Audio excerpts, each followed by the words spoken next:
So now's your chance to spill your guts on all kinds of things, because I got a thing, so we've been talking about all kinds of random stuff here, and I do have something that I've been thinking about, and as I like to mention, this might be nothing, but it also could be something, and I'm curious to hear your thoughts on it, because you are literally front lines with our clients and with basically all the communication in and out of our operation, and I have a feeling you're going to have some thoughts on this. But my thought, so what I've been thinking about recently is like this notion of like what happened to giving a damn, right?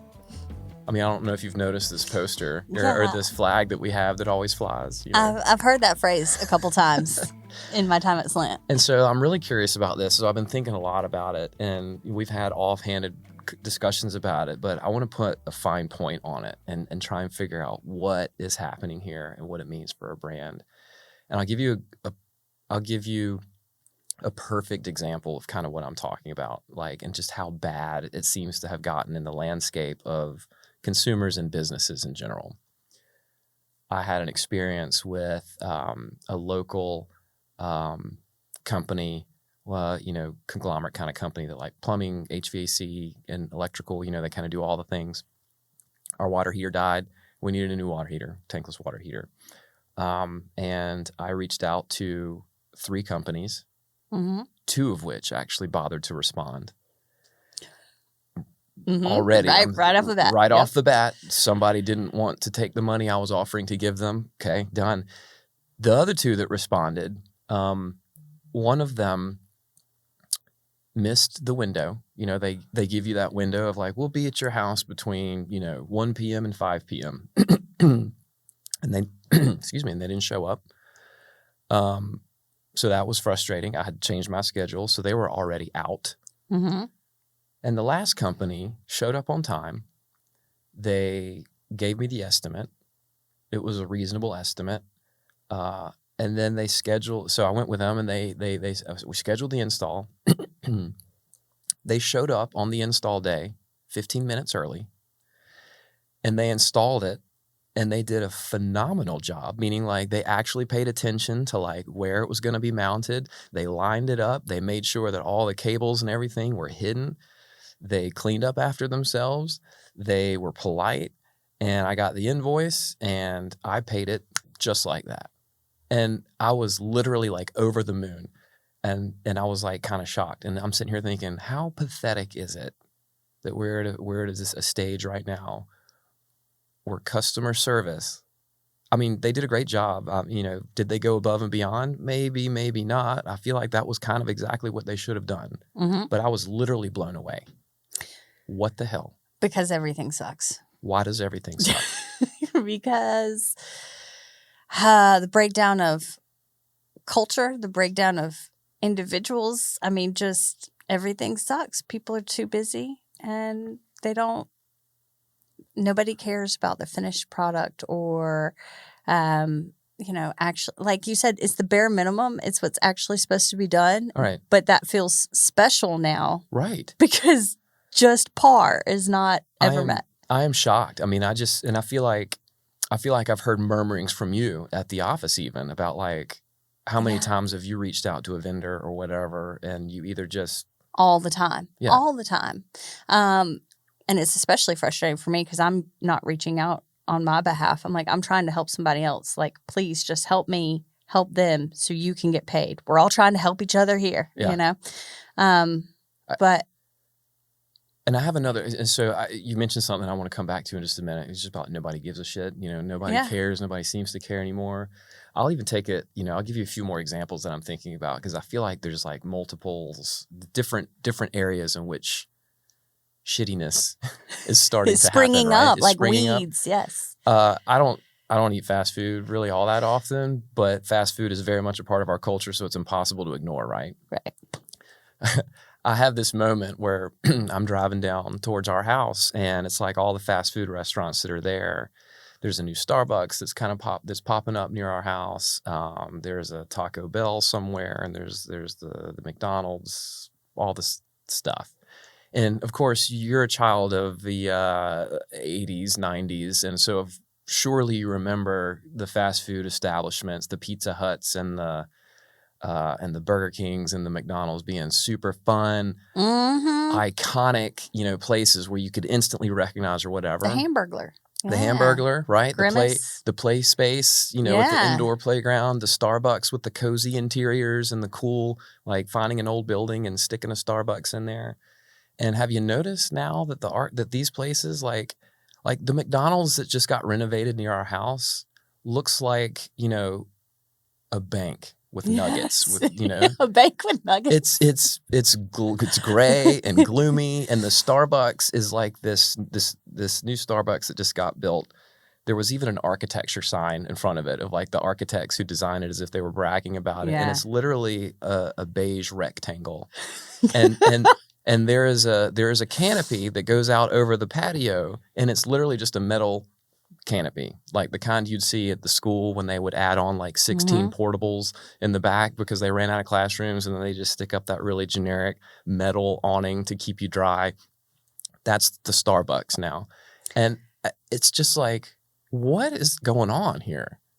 And I don't feel like they think that that's actually good. I think that those decisions are being made because they're easier or they're cheaper or there's not any liability, which then could translate into dollars down the road.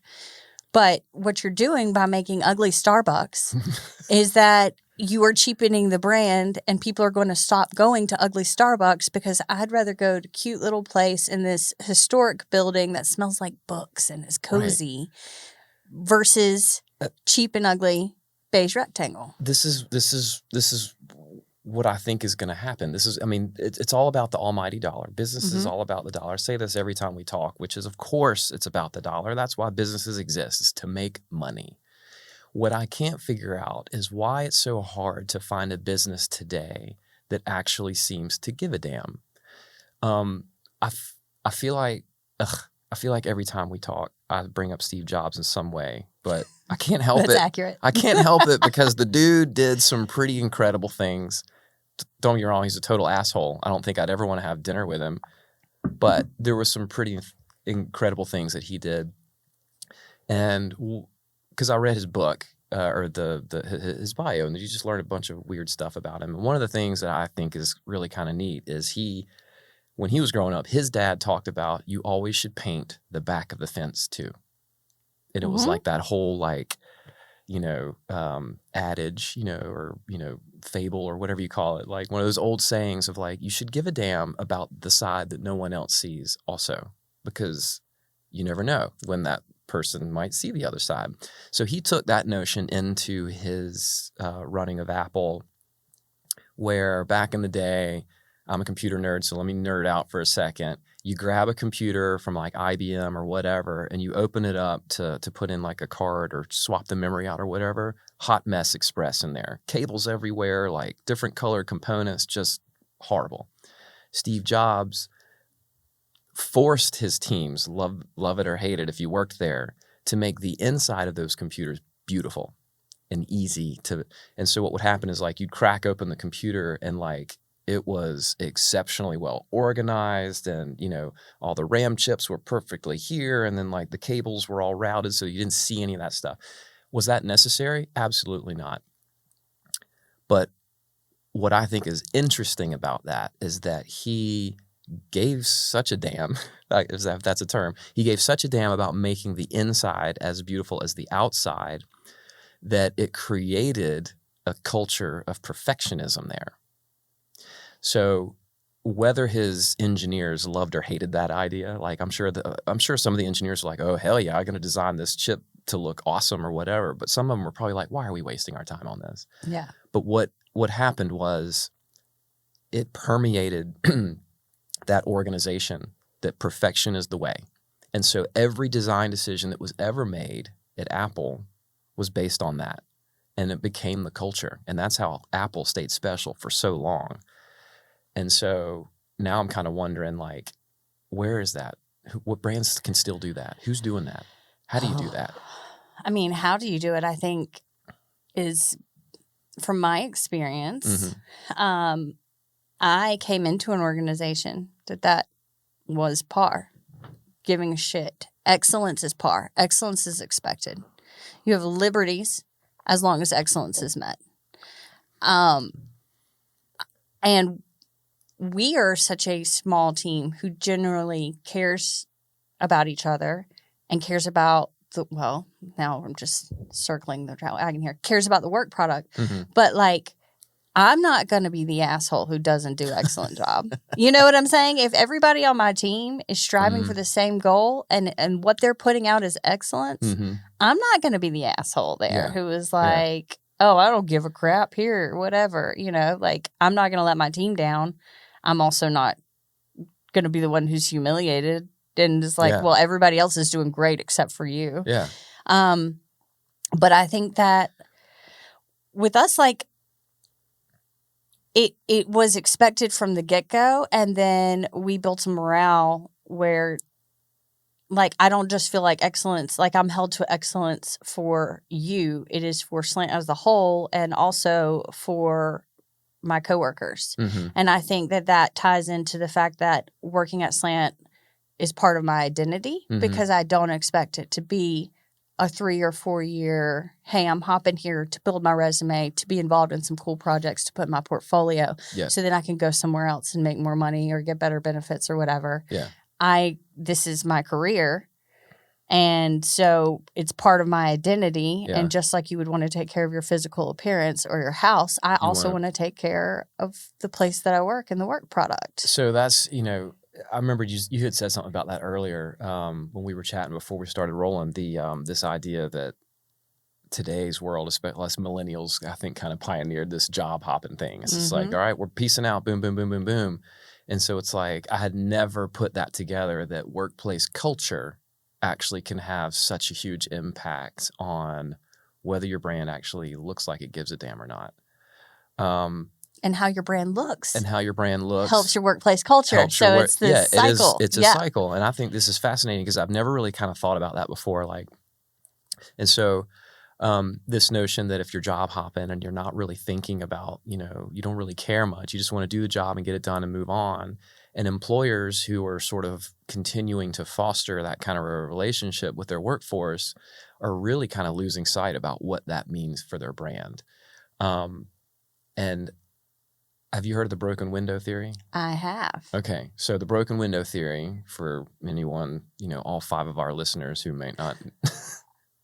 For the millions out there. Yeah. But the 5 that actually might be watching this and not even know what the broken window theory is, the notion that like you're in a neighborhood or a community or whatever, and you see a broken window or one of your windows gets broken, just a little crack or maybe a little hole in the window. And you're just like, I'll worry about that later, or maybe I won't worry about it at all. It's just a small little thing that eventually then turns into, well, the neighbor over here is like, well, he doesn't seem to care much about his broken window, so I guess I don't really care about my sagging gutters. And then this guy over here is like, I just don't feel like I'm going to cut my grass today because this guy's gutters kind of look. So before you know it, your community or your neighborhood has turned into a cesspool, right? It's just completely rotten away. And like super dramatic, yeah. But it's a thing. And so like this whole workplace culture thing that you're talking about has me thinking about that, right? So it's like if I am not investing in my workforce or putting something into my culture to make folks want to stay, it's like I'm leaving little broken windows here and there. And I am here to tell you that consumers absolutely notice when a brand stops doing things the way they should be done. I can give you 100 examples, and I would love to hear if you have some examples too. So, well, I wanted to say, like, I think the broken window theory also cycles back into I don't want to be the asshole.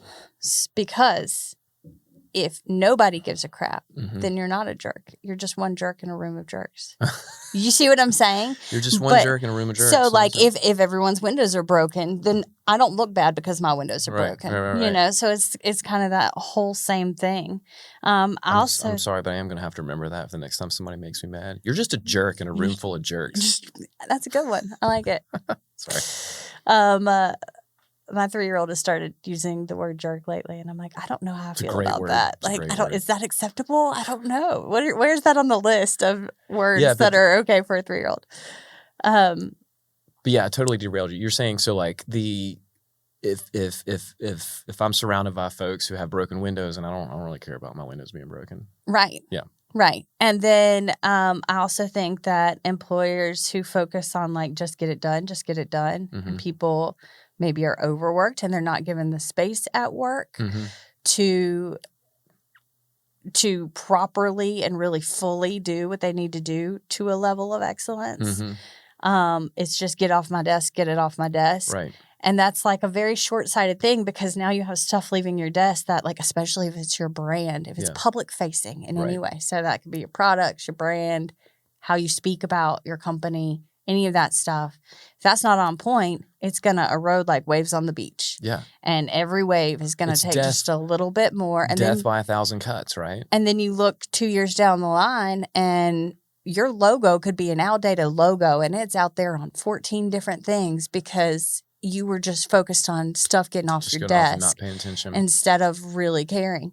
And then that degrades the whole user experience. If a consumer is going to go seek out a specific brand or a specific vendor or whatever, they're doing that for a reason. And then when that experience stops being the same, then you've lost what differentiates you from all of the crap that is so much cheaper and more easily accessible. 1,000%. Because all of us can get crap off of Amazon, and all of us know it's probably going to last a year max. If we treat it carefully, it will last a year. Maybe. But if you really want to get a specific brand or something, the whole reason you're doing that is because you expect it to be higher quality. Correct. You expect it to work right. And it's just, and we're talking, that's obviously it's an easy thing to point out with B2C, consumer goods and all that kind of stuff. The same thing with B2B, right? And like you're touching on something that we, our last episode was the death of special, right? Like you have to have something that makes your brand special or else you're just another choice. And when you're just another choice, there's no loyalty left. Somebody's going to be like, well, that's cool that you're, the way you are, but like, I'm just going to take my money and go over here because, I can save a few bucks. And you're telling me that like, it's all about the almighty dollar. So same for me as the consumer or as the client, I'm going to spend less over here. And yeah, they might not be, they might not have, something, but you have done nothing to prove to me that this is special enough to stay with you. Right. So I'm going to go on.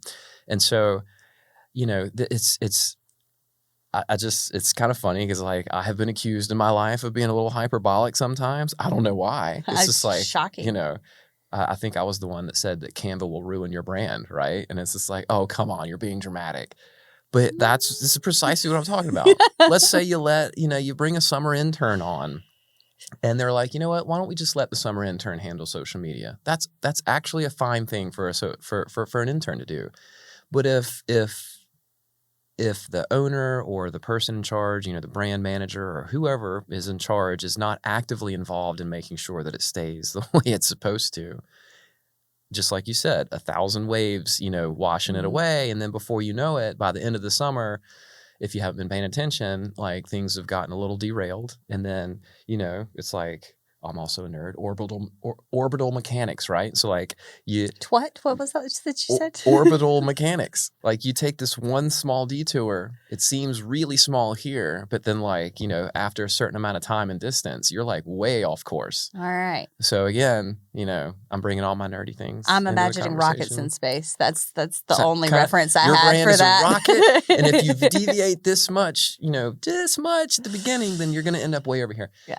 That sounds really dramatic, right? But it's so true. It is true. And this is why, why we have the banner, right? This is why it's part of our culture. It's because you can't let up an inch. And like, it sounds so militant and so crazy. And I think a lot of our clients probably roll their eyes at how detail oriented we get about, well, hey, I wouldn't put that out there. We need to adjust this. And it might be something really small or whatever. It could be words, could be design, could be strategy, whatever. I think our clients get really frustrated sometimes with how detail oriented we get. But that's the whole point, is like, address it now when it's easy instead of a little later when it's too late. because then we have clients who come back to us, and I could have had an email, and maybe you didn't love my email, but it took 3 minutes, and you were like, hey, you're the agency, I trust you, so I'm going to roll with what you as the agency are saying. Mm-hmm. Or you can come back to me in 2 years and say, I have 47 different templates, and none of them have the same logo, and Right. the guy in this department has been using colors that aren't even on brand, and I need to now give you a lot of money to get my brand back in order. Yeah. Or we could have just had an email, and you could have been like, hey, you build brand systems. You probably know what you're doing. Yeah, and I just, and then, all right, so then there's another pathway. All right, and I love this term so much. There is the author Cory Doctorow. He does, science fiction kind of stuff, but incredibly smart dude. He's the dude who coined the term enshittification. I don't know if you've ever heard this word, but it's like, again, for our 5 listeners, probably 2 listeners by now. Yeah. Enshittification, the term there is when something was great and it has slowly over time become really shitty. And the perfect example is air travel and Amazon, right? Mm-hmm. I think we can all agree that air travel just sucks. Mm-hmm. Everything about air travel sucks now. Amazon used to be the great, amazing, like one click and it shows up on your doorstep the next day. And now it's just like a trash dump of Chinese knockoffs. And maybe if you're lucky, you get 3-day shipping, even though you pay for Prime when you're supposed to be getting overnight shipping. It's just awful. So enshittification is a decay of a brand, but it's engineered, if you ask me, because what's happening is the management level, they're actively decaying their brand by making tweaks and adjustments. And what they're doing is they're trying to maximize profit. So they get you in the door like, we're gonna operate at a loss. We're gonna make this awesome. And not even if they're operating at a loss, but it's like they're gonna start out being the best at whatever they want to be the best at. And then all of a sudden they realize, well, if we stopped doing this one thing, we could save $500,000 a year.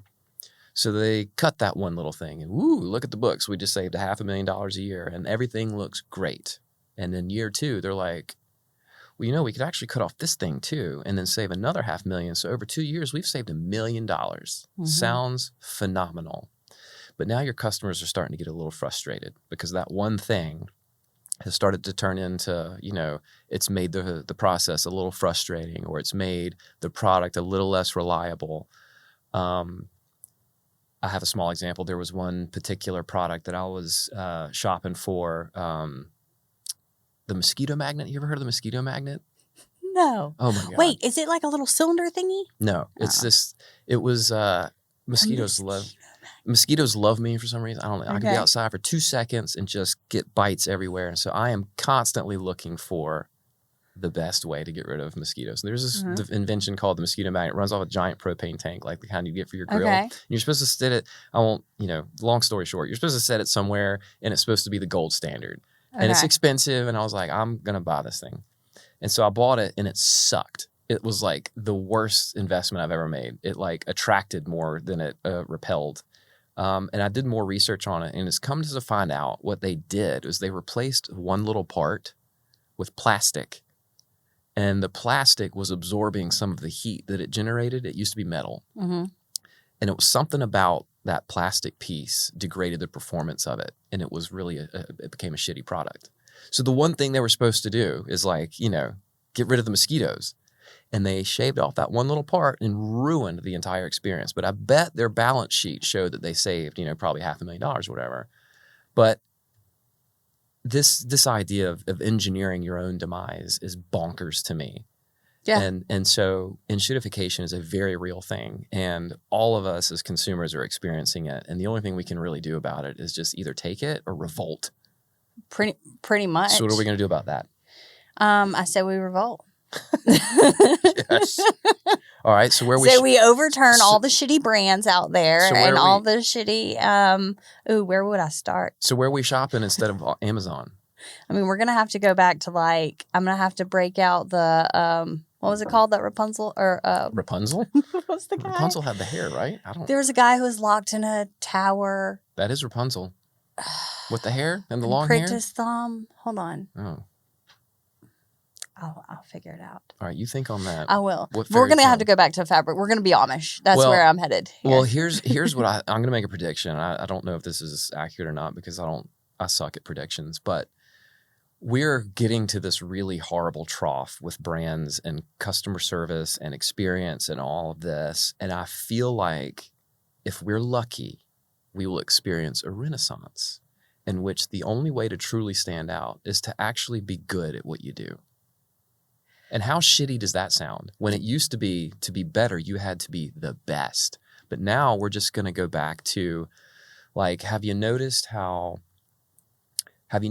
back in the day, and I mean the day, like 40s, 50s, long before our time, but there was like the milkman, you know, you had the diaper service that would show up with your clean diapers, and you had grocery delivery, and you had all these sort of like specialized services, and it was kind of the norm, right? Yeah. And then all of a sudden, you know, plastics made things easier, and, you know, industrialization of everything made it so that it's cheaper to just, you know, go buy the milk at the store in a plastic container instead of dealing with all the glass, and you don't have to pay the delivery man. So just go get it yourself at the grocery store. And, you know, let's just make throwaway diapers instead. Then you don't have to worry about, you know, the delivery service. Anyway, all that stuff started going away in favor of just do it your damn self. DIY everything. And have you noticed the rise now in services are kind of starting to come back again, right? You're starting to get, you know, delivery services again, like, or, you know, online, you know, grocery delivery. You're starting to get, you know, custom clothes and all this kind of stuff starting to come back a little bit. And so my great hope / prediction is that, like, are brands going to recognize that everything is shitty and all customers want is a brand to be happy with? Like, if we go back to the very beginning, the company that I hired to do that water heater, they will be the company that I call to do everything. And they're more expensive probably than others, but they did their job and they did it awesome. And that's all I care about as a consumer. And you left the positive feeling instead of a frustrated, irritated feeling. You know, water heaters are not cheap. And so, like, you know, when you spend a lot of money, you want to feel really good about it. Yeah. And not that I was super excited that I had to spend all that money on a water heater. Nobody likes that. But I certainly felt a lot better afterwards. You know, imagine having to spend that kind of money and feeling like you got freaking just punched in the gut because of how miserable the whole experience was. It's just bonkers to me. And unfortunately, I think that second is the norm now. It is. That's what I'm saying. Yeah. And I feel like, okay, so is it a matter of not getting what you expect, or of like wild inconsistency? Because I wonder, like, Spirit Airlines, if you are expecting to fly, if you've never been on a plane before and you're expecting a Delta experience, but you get on a Spirit plane, you are going to be really ticked off because that is not the Delta experience. If you are expecting a Spirit experience and you get on a Spirit plane, are you less pissed off about it? Oh, absolutely. So there's expectations you got to set. And, you know, and my whole thing is, like, there's a space for every level of service, right? You know, you need the Spirit Airlines in the world of air travel. You know, you got to have the cheapest option, and you got to have the most luxurious option.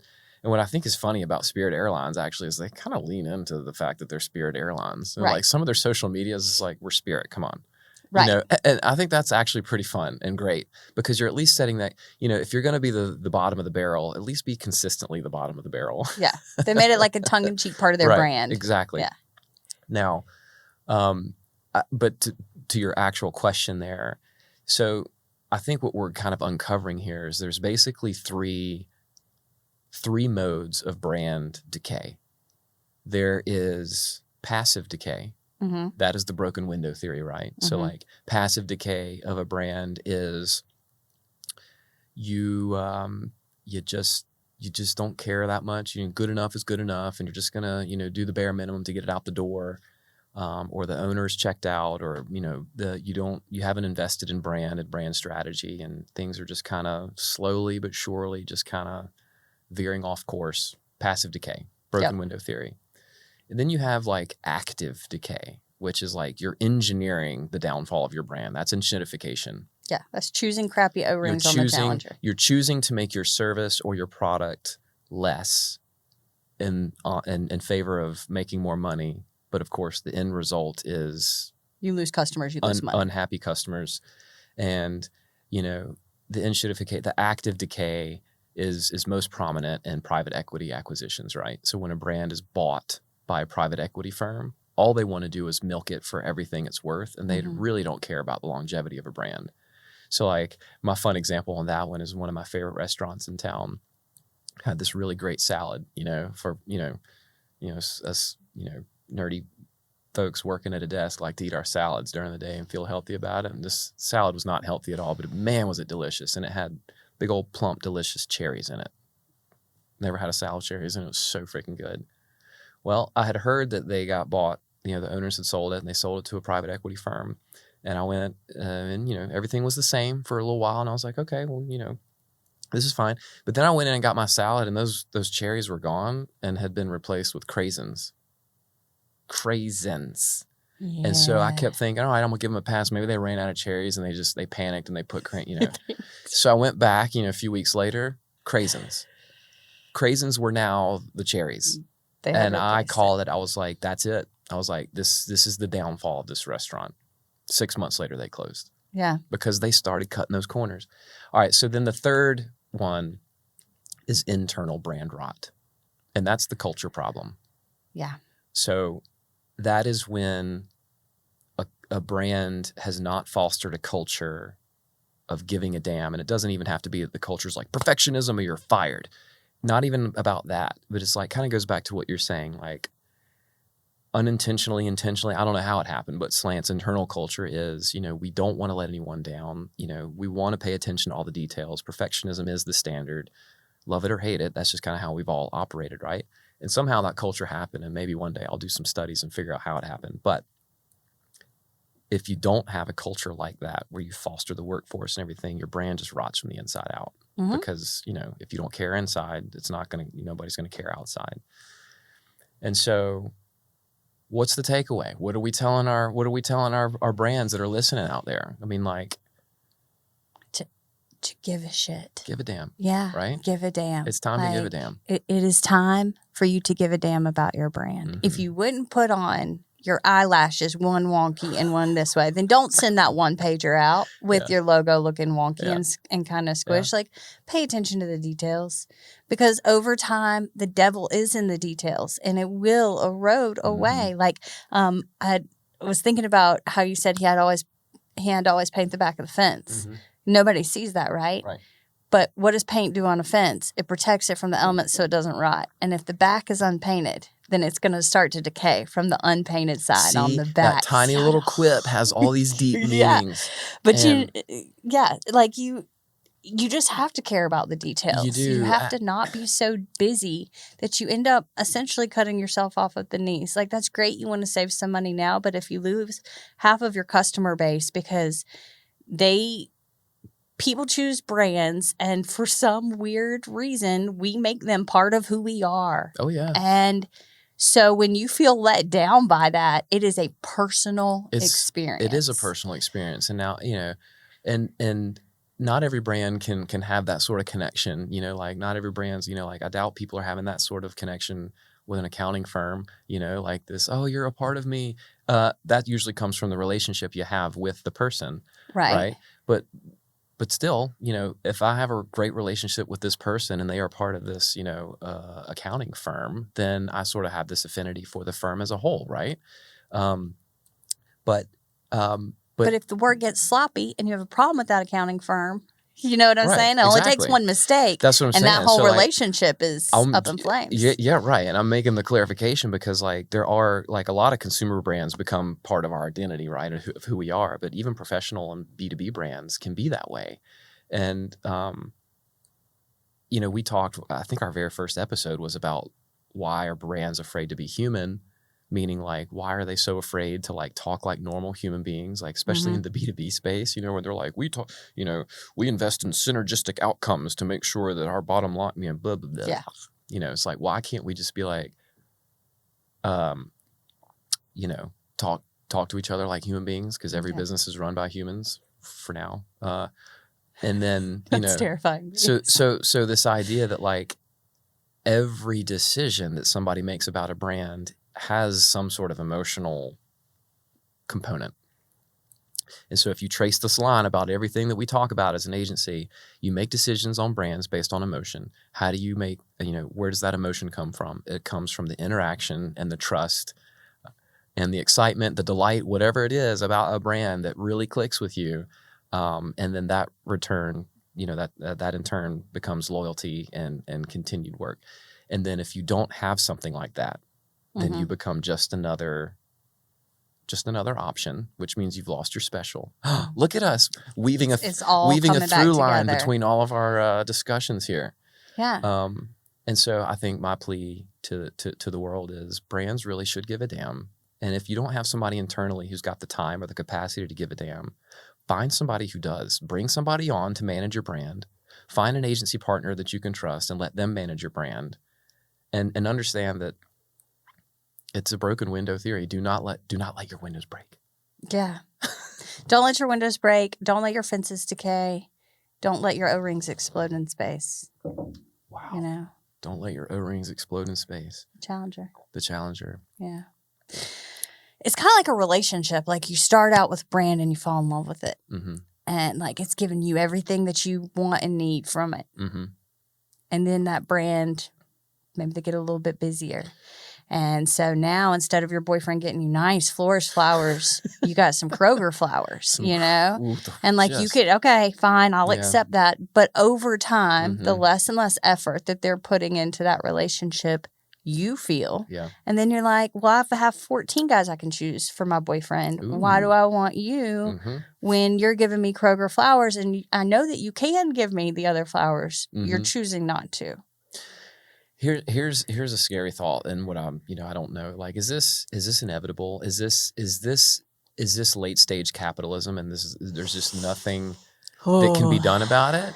And if it is, what's the fix? Like, or what's the end game? Like, is it just to the point where like every brand sucks and we're all miserable and we don't do anything about it? Like, I want to know how we can fix it. I mean, I feel like on the consumer product side of things, we had this explosion in availability, and it kind of made it hard to know what's a good brand, what's a bad brand, because all of them are a jumble of letters that that don't actually mean anything.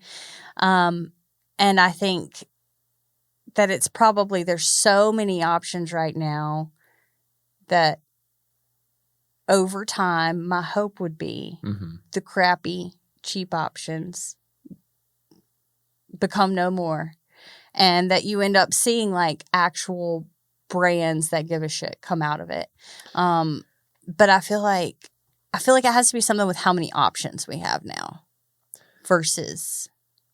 So let me paint an even scarier picture. Like, okay, so you're kind of talking like the Amazon thing, right? It's like kind of like Amazon, and there's like 1,000 like generic Chinese knockoff brands that look like brands, but they're not, and they're whatever. Yeah, or even like any online shopping. It used to be you went to the boutique on Main Street, right?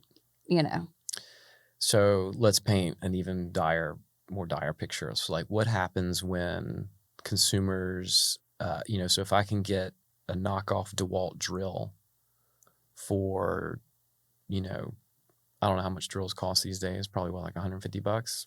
Let's call it $150. Mm-hmm. If I can get a knockoff DeWalt drill for $40 and it's some weird name I've never heard of and it dies on me in 6 months and I just can go buy another DeWalt drill, knockoff drill, what's the big deal? Now, of course, this gives me hives thinking about that because it's like I know that after 3 drills, I have now spent the same amount as the 1 drill, and I'll have to keep buying new drills. And so, like, I am, paying attention and realizing that the cheapest is not always the best. And we're talking price points here, but I mean, in general, we're talking about shitty brands or whatever. So, like, what happens then? I feel like this is all in the consumer's hands. I mean, a lot of it on the consumer side of things is, I think that landfills fill up with junk. People should care about the environment, Captain Planet and all of that. But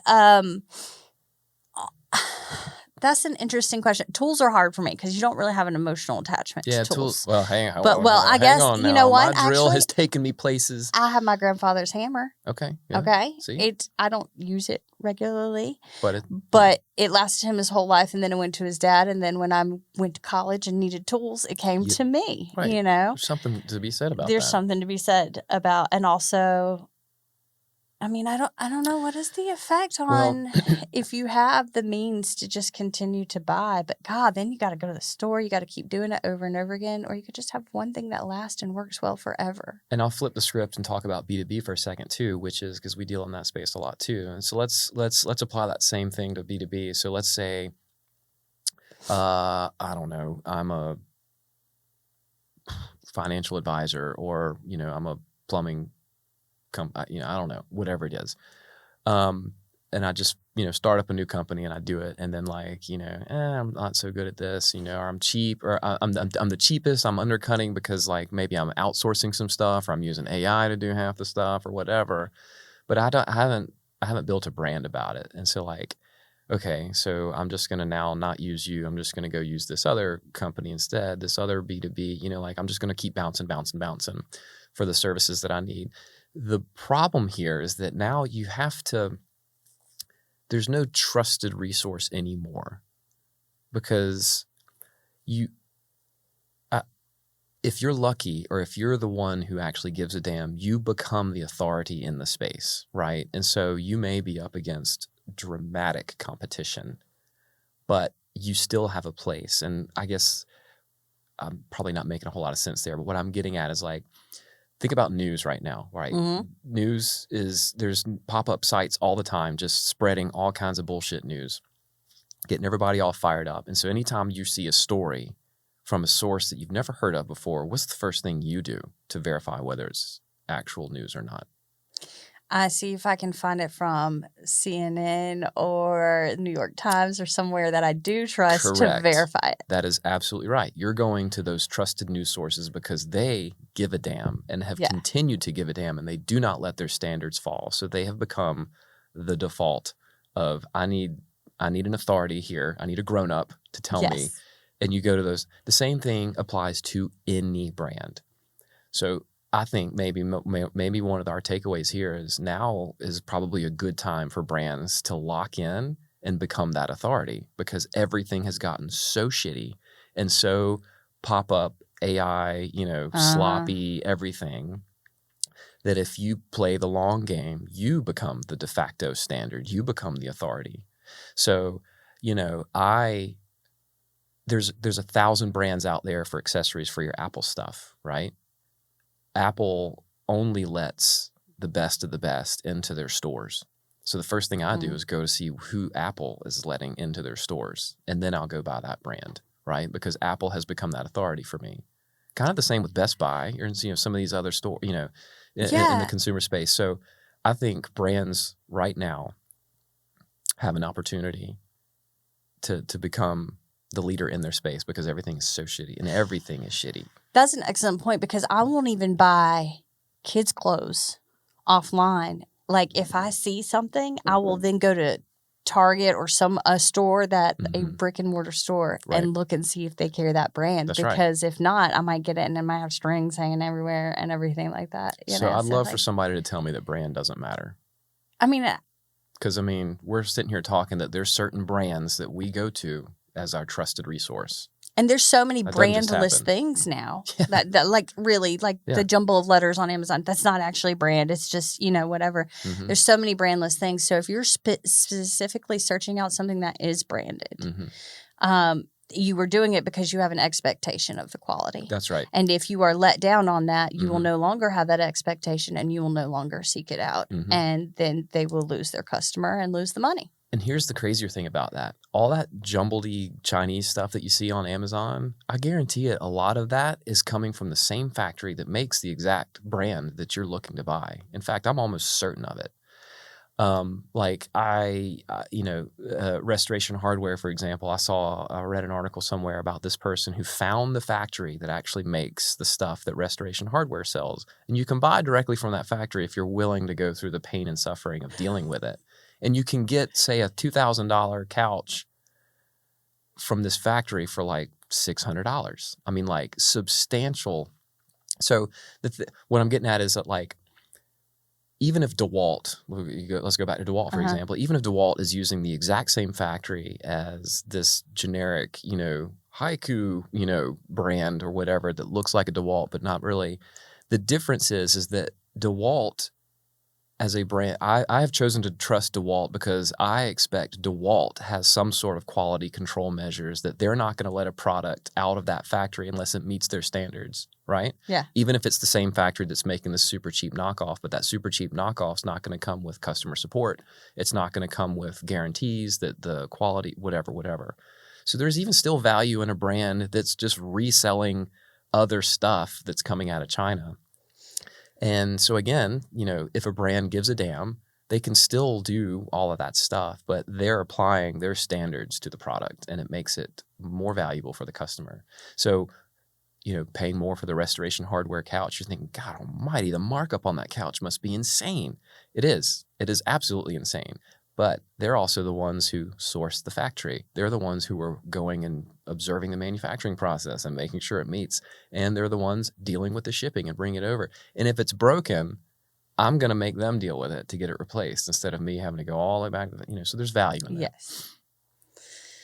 Yeah, I mean, a brand is a name and you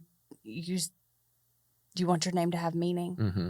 And when you start to be inconsistent and you start to let it decay here and decay there and, when it starts, consistency is key. And when you start to lose that, then the name loses meaning and there's no longer a reason to search it out because it's not going to be any different than any of the other crap that you get. Yep. And all of that can be avoided by just like growing a work culture from inside where people actually care. Not care if they get caught, not care if it makes them stay late, actually care about it.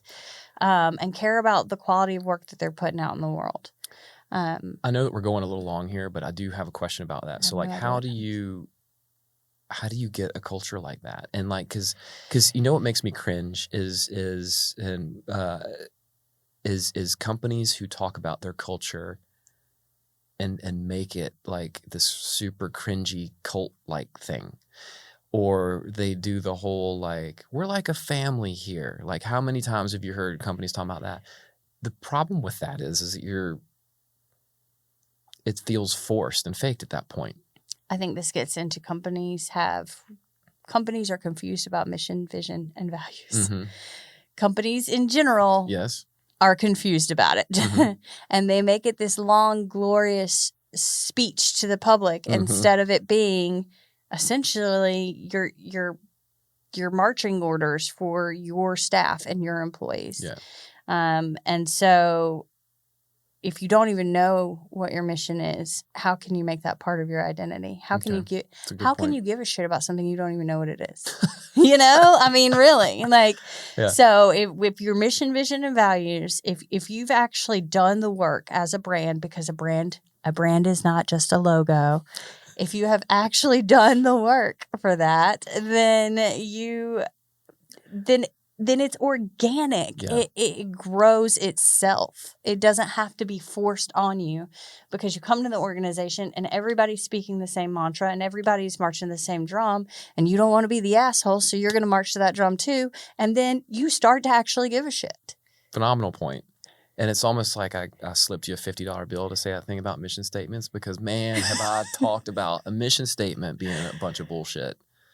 But I think you're absolutely right. And I'll use that as a good example of like, and the mission, and I don't want to put words in your mouth, but I think the mission statement examples that you're talking about are like, we strive to change the world through, customer service and, kindness and some ridiculously butterflies that spread glitter and all the things. For a future tomorrow that are, whatever, all that. Okay. Equality and love for all. Right. Yeah. That's the kind of mission statement you're talking about. And it's so abstract and so ethereal that there's really nothing behind it that actually is tangible to grasp onto. Versus one of the mission statements we've talked about at SLANT is one of our favorites is Sony's mission statement. And I'm going to butcher it exactly. But the gist of it is, to inspire creativity. That's it. That's all it is. something like that. Yeah. But close enough. And so again, that mission means everything we do here needs to have that outcome. So if our goal is to inspire creativity, what should we do? Okay, well, we should make computers, we should make cameras, we should make movies, we should make audio equipment, for so like turntables, all this kind of stuff, and we're going to do it in a way that feels like magic, because it's going to be awe-inspiring or whatever. And so like if you all are sort of focused on that as a goal, it naturally happens. Like, hey guys, let's build something that's really cool and amazing. And that's not cool and amazing. Let's not focus on that. Let's focus on. So like, again, that mission statement for Sony, it has nothing to do with electronics whatsoever. And it has nothing to do with making the world a better place and alignment for better synergies and bleh. It's like, let's inspire creativity. That's incredible. So your takeaway here is that like work culture starts from something real. It can't be forced. It can't come top down. It's so brands need to figure out what their real is. Yes. Ooh, let's get a t-shirt. What's your real? And then be consistent and take care of that real. Because if you have a great work culture and it grows and people from the outside think of that as part of your brand, and then you stop watering it and nurturing it, it will die and people on the outside will notice. Boom. There it is. So I think the takeaway here is give a damn. Give a damn. Care about your work. It's Rumpelstiltskin. It's Rumpelstiltskin. What? It's Rumpelstiltskin. The guy in the tower with the thing. The guy we're still talking about the guy in the tower. Rumpelstiltskin. How do you forget a word like Rumpelstiltskin?